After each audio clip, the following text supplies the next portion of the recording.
Bonjour, très chers amis, bonjour, chers internautes et chers compatriotes congolais, chers compatriotes africains de la région des Grands Lacs et de toute l'Afrique en général. Je viens par cette vidéo, vous savez que ça fait un bon bout de temps que je ne vous ai pas entretenu au sujet des questions qui défraient la chronique en République démocratique du Congo et même dans la région des Grands Lacs. Ben, je viens alors très brièvement commenter cette actualité, mais vous livrer quelques confidences, mais tout en vous rappelant ce que j'ai par le passé prédit et qui s'était accompli in extenso. Il y a énormément de gens qui me reprochent le fait que je crois en la capacité du président Tshisekedi d'apporter du vrai changement dans ce pays et d'organiser la rupture entre les régimes criminels prédateurs de Kabila et un régime de bonne gouvernance et démocratique. Il y a des gens qui me reprochent. Il y en a qui m'encouragent, qui disent que vous êtes dans le bon. Il y en a qui me regardent, qui ne commentent pas, mais qui essayent de comprendre la portée de mes explications. Dans l'un ou l'autre cas, je vais vous rappeler, et vous pouvez voir avec exactitude ici, dans ma chaîne YouTube, comme sur Facebook. J'avais prédit au mois de février que Joseph Kabila a mis au cabinet du président Tshisekedi le plus grand kabiliste qu'on appelle Kamere.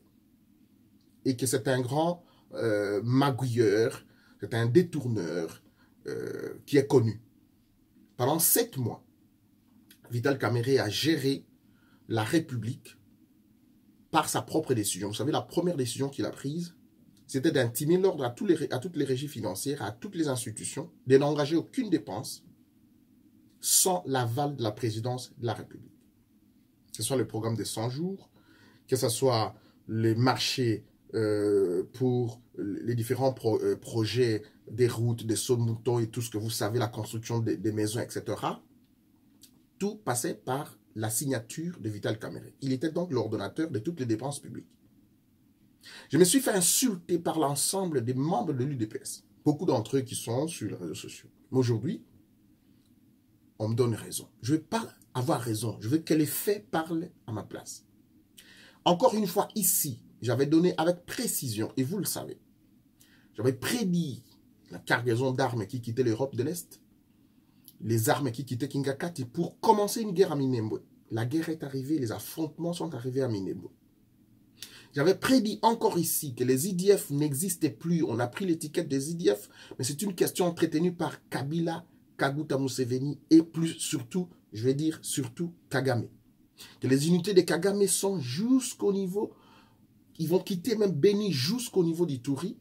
Et la situation des tueries, des massacres de Beni vont s'exporter vers Ituri, Bunia, afin de contrer toute la contrée du lac Albert. Cela s'est accompli.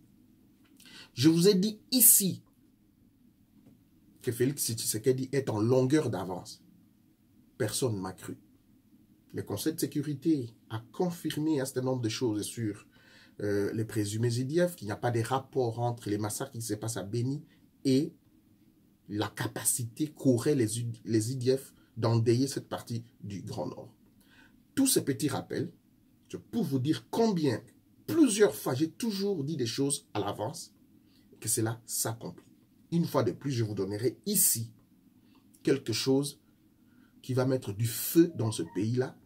Et même si le président Tshisekedi n'aurait pas, comme pensent certains, la volonté d'agir, nous allons lui imprimer cette volonté-là. Il sera contraint d'agir. Mais il agit déjà, vous le voyez. Mais avant que je n'entre dans le vif du sujet, j'aimerais rendre hommage. Je parlais hier avec un aîné, je l'appelle comme ça, un aîné, un grand leader européen, de la Belgique et de l'Union européenne, et même, je vais dire, de l'Afrique, parce qu'il a une expérience avérée en Afrique. J'échangeais chez lui en sa résidence, on échangeait, on prenait un café ensemble. Et sur la question de Kigali, nous avons évoqué le décès de Kizito Mihigo, qui est un compatriote africain, que je considère comme un frère. Parce que ces grands leaders suivent aussi mes vidéos. Il m'a dit, mais j'ai trouvé ta vidéo musclée contre Kagame, etc. Je lui ai dit, oui. Il dit, mais dis-moi quelle est ta pensée par rapport à la gouvernance Kagame. Je lui ai dit, le peuple congolais n'a pas de problème avec le peuple rwandais. Le peuple congolais n'a pas de problème avec le peuple burundais, avec le peuple belge, avec le peuple ougandais, etc. Le peuple congolais a un problème avec le système, le régime de Paul Kagame, le régime de Museveni, les régimes politiques français, belges, etc., qui soutiennent des multinationales qui déstabilisent notre pays. C'est de cela qu'il s'agit. Je lui ai expliqué qu'il y a des Hutus et des Tutsis qui veulent le changement. Beaucoup de milliers, de millions de Hutus, des millions de Tutsis sont contre la façon dont Kagame confisque la démocratie, confisque l'expression. Il n'y a pas d'opinion publique à Kigali. Le Rwanda fonctionne, je vous ai dit la fois passée, comme la Corée du Nord, comme l'Allemagne nazie. C'est exactement cela. Et Migo, qui est un Rwandais Tutsi, qui est comme Madame Victoire Ingabire, qui est Tutsi, Migo soutenait aussi bien la justice pour les Tutsis, mais également la justice pour les Hutus, la justice pour les génocides qui se passent en RDC, mais aussi la réconciliation, la vraie réconciliation, pas celle de façade de Paul Kagame, la vraie réconciliation entre les Hutus et les Tutsis, et la réconciliation entre, je vais dire, le peuple congolais, parce que finalement, c'est Kagame qui divise le peuple rwandais, et qui divise le peuple rwandais, et des Congolais aussi. Et Migo, je voudrais lui rendre hommage, quelques 2-3 minutes, par cette chanson, Migo qui s'est retrouvé mort, comme beaucoup d'autres Hutus et Tutsis que Kagame est en train d'éliminer dans la région des Grands Lacs au Rwanda. J'aimerais, mesdames, messieurs, avoir une pensée pieuse à mon compatriote Kizito Migo, qui nous a laissé. Je vais faire comme d'habitude à ma manière, vous balancer sa petite vidéo où il nous a appelé à la réconciliation et à l'amour. Moi, j'appelle ça l'hymne de l'amour. C'est parti.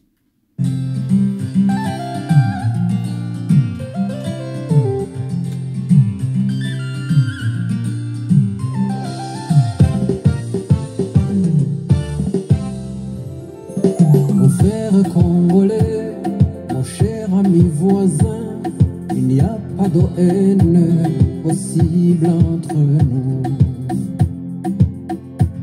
Pensons profondément à ce qui nous unit avant d'être emportés par ce qui nous divise. Au-delà de nos différences, nous sommes des frères de sang. Au-delà de nos différences, nous sommes des êtres humains.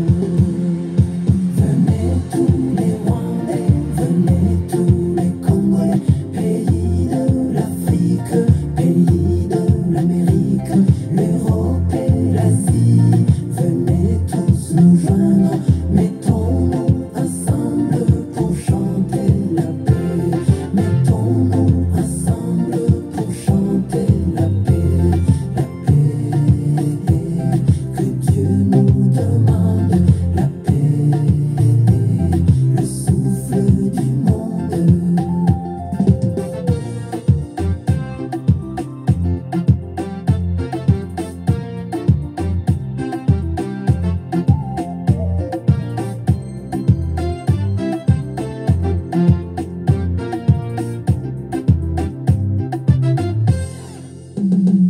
Mes frères congolais, maintenant je vais parler comme un frère en Dieu engendré dans le Christ. Avant de s'affronter, on peut se rencontrer et parler de la foi qui apprend à aimer. Au-delà de nos différences, nous sommes des frères de foi. Au-delà de nos différences, nous sommes des êtres humains. Venez tous les Rwandais, venez tous les Congolais, pays de l'Afrique, pays de l'Amérique,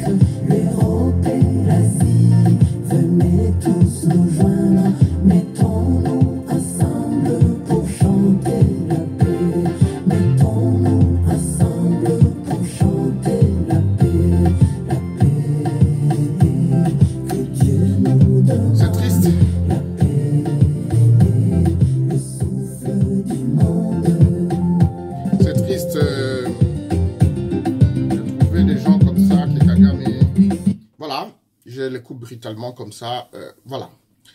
Migo s'est retrouvé hier, avant-hier, je vais dire, mort à sa cellule au Rwanda. Voilà, c'est crime d'État. Et pour ceux, vous avez suivi Charles Onana dans son livre, je vais revenir sur cette émission particulièrement afin d'interpeller les leaders de la communauté internationale sur la vérité. C'est le décollage, la prise de conscience des peuples d'Afrique. Ce n'est pas votre volonté qu'on demande. Le peuple va se libérer. Mais ces dictateurs que vous avez installés dans tout le pays, ça va partir et vous faites du mal à vos générations qui viennent. Parce que vos générations, vos enfants risquent de ramper. L'avenir, ce n'est plus l'Europe, ce n'est plus la Chine, c'est l'Afrique qui a tout. Je vais revenir spécialement sur cette émission-là et les cas des précurseurs, comme les Migo, sont nos héros. Ceux qui ont cru à l'unité entre nos peuples. Il ne faut pas que je passe tout le temps sur cette question qui va demander que je revienne prochainement. Je reviens à l'actualité politique en RDC et je serai très bref et je ne saurais pas vous prendre énormément de temps.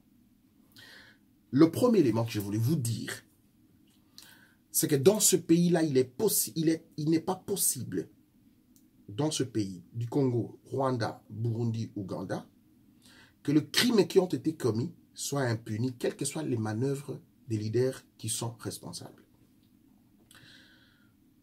En réalité, un criminel de grande envergure, de grande réputation comme Kagame, Kabila, etc., ce ne sont pas des gens qui vont se convertir pour devenir des brebis à la fin. Parce qu'ils savent qu'ils répondront de leurs crimes. Ils vont multiplier des subterfuges, sachant que reculer, c'est mourir, stationner, c'est mourir, avancer, c'est mourir. Donc, vaut mieux continuer et mourir que de reculer ou stationner pour mourir. Ça, c'est leur devise. Kabila se comporte comme un chef de gang et il a organisé des élections comme un chef de gang et les résultats qu'il a obtenus est un résultat d'un peuple qu'il a rejeté. C'est la énième fois que je vous répète cela aujourd'hui. Comment Félix Tshisekedi a-t-il été en longueur d'avance sur cette question? Même si vous allez m'opposer l'argument selon lequel ils étaient en négociation avec le FCC, moi-même je l'ai dénoncé plusieurs fois, mais retenez ceci, les négociations se faisaient autour du poste de Premier ministre. Parce que pour Kabila, il était sûr avec la machine à voter, il était sûr avec son appareil sécuritaire, des répressions dans les sangs, il était conscient avec sa machine de corruption, sa classe politique, qu'il gagnerait les élections. Que cela passerait. Et que donc pour apaiser la situation, il formerait un gouvernement d'union nationale à l'issue de ces élections et qu'on mettrait la fille aînée, c'est-à-dire la formation politique la plus stable en RDC, l'UDPS, pour calmer la population. C'est comme ça que tout s'est négocié. Mais Félix Tshisekedi, vous vous rappelez dans l'une de mes vidéos, lorsque Kabila a constaté que les élections ne sont plus à sa faveur, j'ouvre une parenthèse.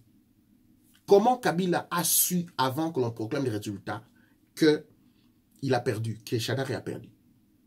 Il y a eu des, comment on appelle, des hackers, des gens des pirates qui ont intégré les systèmes. Vous savez que les machines, il faut que j'aille très rapidement ici, vous savez que les machines viennent de la Corée du Sud.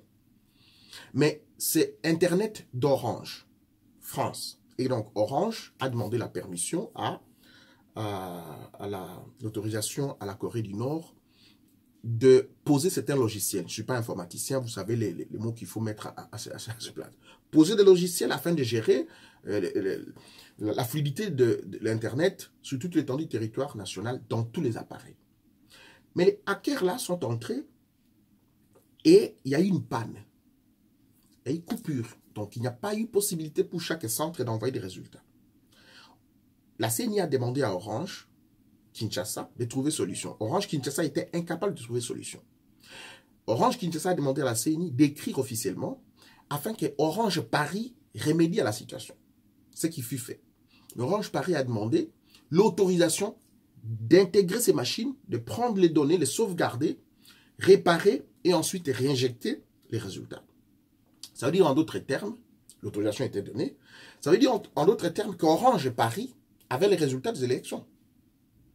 Et Macron était informé parce que les sociétés de télécommunications sont des agences de renseignement. Il faut le savoir. Lorsqu'Orange Paris a pris les résultats, pour des raisons d'État, Macron était au courant. Appelle Kabila pour dire tu as perdu les élections. Kabila était étonné. Mais comment tu le sais, monsieur le président? Voilà, non. C'est comme ça. Maintenant, il faut savoir partir dans la paix. Il ne faut pas qu'il y ait effusion des sangs, etc. C'est ainsi que Kabila commence, coupe Internet et commence les négociations. Je reviens, je ferme cette parenthèse-là, je reviens à la longueur d'avance qu'a eu l'UDP. L'UDP s'est dit, avec ou sans machine à voter, nous allons aux élections. Rappelez-vous ce que je vous ai dit la fois passée, que Félix Tshisekedi, il serait maître de l'aïkido. C'est-à-dire, c'est un sport non violent, qui prend le mouvement de l'adversaire ou de l'ennemi, qui prend les tactiques, le poids de l'ennemi, et le maîtrise avec son propre style, avec son propre poids. En d'autres termes, dans la cuisine, on dit, quand vous n'avez pas de l'huile pour griller un poulet, il faut griller le poulet avec sa propre graisse. Dans la magouille organisée par Kabila, Tshisekedi a dit, nous irons jusqu'au bout. Et rappelez-vous dans l'une de mes vidéos, je vous avais dit, Tshisekedi, lors des négociations que Kabila a amorcées, aussi bien envers Fayoulou qu'envers l'UDP, Tshisekedi a dit ceci. Si c'est mon frère Fayoulou qui a été élu, proclamez-le président. Si c'est moi, proclamez-moi président de la République. Mais Kabila voulait négocier pour sa sécurité. Kabila voulait négocier pour les mines. Kabila voulait négocier pour sa longévité, sa subsistance politique. C'est ainsi que la naissance du FCC a commencé. Je ferme la parenthèse. Parce que si aujourd'hui nous crions la vérité des urnes, nous oublions que cette vérité des urnes est sujette à des élections avec machine à voter, que la Mouka avait refusé et a levé l'option 2 semaines seulement avant la campagne électorale. En d'autres termes, à partir du moment où il n'y avait plus de divergence entre la Mouka et Cash sur la question du FCC, les états-majors devaient se fusionner. J'ai parlé de ça 1001 fois. Voilà comment Félix Tshisekedi devient président de la République. Qu'on lui donne le pouvoir ou qu'on ne lui donne pas, je vous ai dit la fois passée, la Mouka et Cash ont gagné des élections. C'est Kabila qui a été rejeté, a été refusé, qui a été banni, qui a été vomi par notre peuple. Mais ces types-là tentent de subsister. C'est ainsi que je reviens vers vous pour vous dire que ceux qui soutiennent le président Tshisekedi continuent à le soutenir. Moi, je suis arrivé au moment où je ne peux plus parler parti politique. Je suis en train d'observer qui a les capacités, qui a la possibilité, qui a la visibilité d'aider à neutraliser, à libérer ce pays-là. Et personne d'entre nous en RDC a la capacité, la visibilité, la possibilité de libérer ce pays, de mettre Kabila hors d'état de nuire que le président de la République, Félix Tshisekedi. Une question se pose, après cette évidence, une question se pose, mais est-ce qu'il a la volonté? Je vous ai dit au début de cette vidéo qu'il a la volonté. Qui d'entre nous pouvait penser il y a un an, que Kalev pouvait être traîné de 2-3 heures devant un petit OPJ de l'ANR qu'il dirigeait hier et se soumettre à un interrogatoire? Qui pourrait imaginer?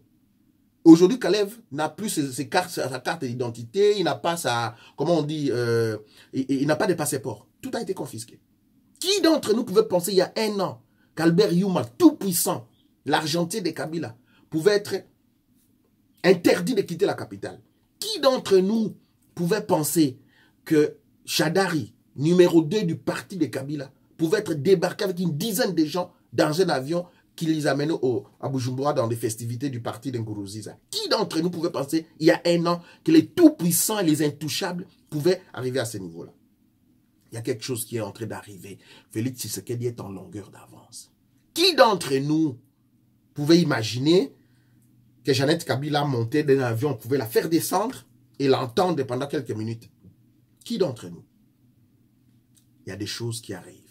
Les gens me disent, mais oui, mais après avoir écouté Kalev, est-ce que...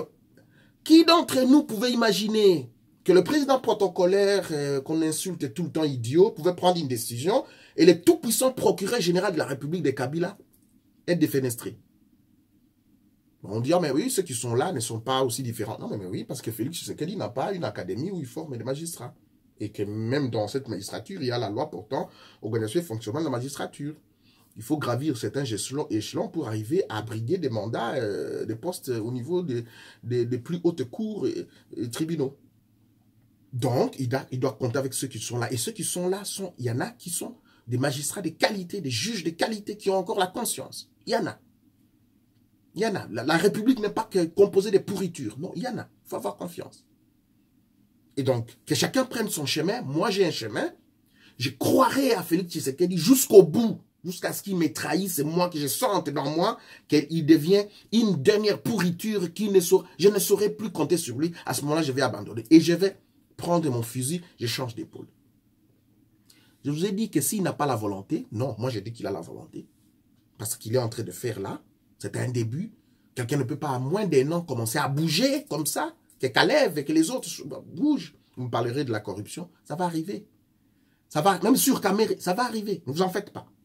Félix Tshisekedi est en train de griller les gens et les déconnecter même du peuple congolais. Félix Tshisekedi va déconnecter aussi des leaders de la région.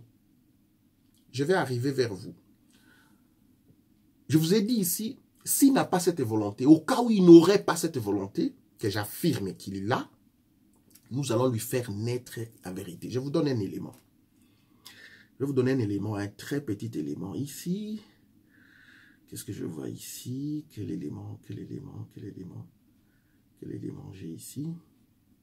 Un marché noir protégé par l'État congolais. La preuve, c'est la garde présidentielle qui protège le siège de la société chinoise. Des soldats qui dépendent directement du chef de l'État, Joseph Kabila. Une protection généralisée, c'est ce que nous expliquent les creuseurs que nous avons retrouvés après leur travail.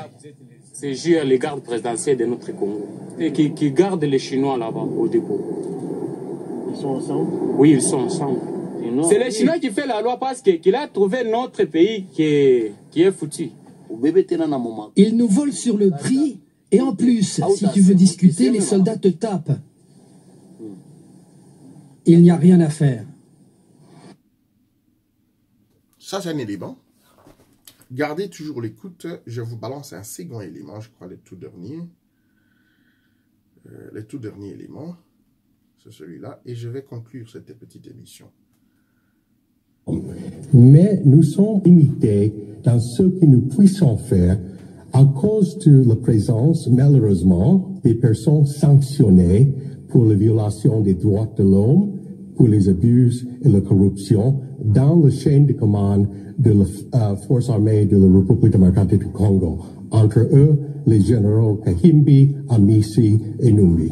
Le président Tshisekedi est au courant de notre position. Nous voyons... Alors, ça, brièvement, parce que nous sommes à 23 minutes déjà, c'est deux dossiers. La corruption, et ça c'est le cobalt. Le cobalt est un circuit fermé en RDC qui ne va qu'en Chine. Nous sommes un pays de 60% du cobalt. Le cobalt, c'est la voiture de demain, c'est la technologie de demain, c'est le monde de demain. L'Occident entier demande à Tshisekedi de prendre la main sur toute l'étendue de la République, sur le pouvoir congolais, qu'il s'assume. À ce moment-là, les multinationales qui sont à Kigali, qui sont ailleurs, qui sont au Burundi, qui sont au Rwanda, je veux dire en Ouganda, vont venir à RDC. C'est la corruption qui les empêche de venir. Deuxième élément, le droit de l'homme. Le droit de l'homme pose problème en RDC. Et des gens qui ont été sanctionnés, Numbi, dans le dossier de Chebea, a été cité comme dans beaucoup d'autres dossiers. Et je vous donne une révélation ici de comment Tshisekedi est en longueur d'avance. Et je ne dis pas que c'est lui qui est en train d'activer sur ce dossier parce que beaucoup vont ergoter, vont penser que moi je suis en train de divulguer les informations ici. Je n'ai pas demandé l'autorisation de qui que ce soit en disant ceci. Est-ce que vous savez que Paul Mulambwe, le major Mulambwe, qui a été impliqué dans le dossier de Chebea, qui a assisté à la mort de Chebea et qui vit au Sénégal, est-ce que vous savez qu'il est en Belgique? Il a demandé asile en Belgique. Vous vous rappelez, lorsque Tshisekedi est allé au Sénégal, Kabila a envoyé des gens pour enlever ces garçons, ces majors-là, parce il a voulu être là pour rencontrer le président de la République, pour lui expliquer sa situation. Mais nous avons intercepté cette situation, nous lui avons dit non, n'y va pas. Ne va pas là-bas. Il y a d'autres organismes qui se sont organisés parce que sa vie était déjà en danger au Sénégal, là où ça tourne le procès. Et il est demandeur d'asile en Belgique, et lui et sa famille. Il va obtenir gain de cause. Nous allons relancer les dossiers avec les tribunaux belges qui ont des compétences universelles sur certaines questions. Vous savez que la RDC et la Belgique ont une coopération en matière de droits de l'homme, de la bonne gouvernance, mais aussi coopération technique sur le plan de construction des routes, etc. Même le pont de Loangué, vous avez vu, c'est la CTB, coopération technique belge, etc. Donc, oui, les tribunaux, les cours et tribunaux belges sont compétents pour certaines questions. Une compétence universelle. Ça veut dire quoi? On va rentrer avec Moulambo qui aura déjà l'asile ici. On va rentrer au Sénégal avec la justice belge et la justice sénégalaise pour demander la réouverture du procès. Et Numbi doit venir. En d'autres termes, Tshisekedi doit nous aider à nommer quelqu'un d'autre à la place de Numbi. Voilà comment nous allons faire naître la volonté dans Tshisekedi s'il n'en a pas. Nous allons travailler maintenant intelligemment. Et les dossiers vont continuer comme ça. Ceux qui sont victimes du RCD composent leurs dossiers. Ceux qui sont victimes du CNDP, du M23, composent les dossiers. Il n'y a que comme ça qu'il faut travailler avec ces gens. Les griller avec leur propre graisse. C'est de l'aïkido. Prendre la personne avec son passé, prendre avec toutes les informations et la maîtriser. Félix Tshisekedi n'est-il pas en longueur d'avance? Félix Tshisekedi n'est-il pas en longueur d'avance? Nous allons tout doucement. En un an, nous ne pouvons pas lui demander de déboulonner tous les systèmes qui a fait plus de 10 ans, 18 ans. Nous n'allons pas lui demander de déboulonner tous les systèmes que Mobutu a laissés. Nous ne pouvons pas en un an lui demander tout. En un an, il est impossible, même si c'était Fayoulou, même si c'était Katumbi, même si c'était Bemba, même si c'était moi. Maintenant, ce que nous allons faire, c'est organiser la Cour constitutionnelle, organiser la CENI, défenestrer tous les kabylos compatibles, et nous allons revenir à l'état-major particulier du président de la République, avant d'appliquer in extenso la loi portant statut des anciens chefs d'État à Joseph Kabila, qui n'est plus président de la République, qui est tout simplement un sénateur. Kabila doit se soumettre à la loi portant statut des anciens chefs d'État. Mesdames, Messieurs, Tshisekedi est en longueur d'avance et ceux qui peuvent l'aider doivent l'aider.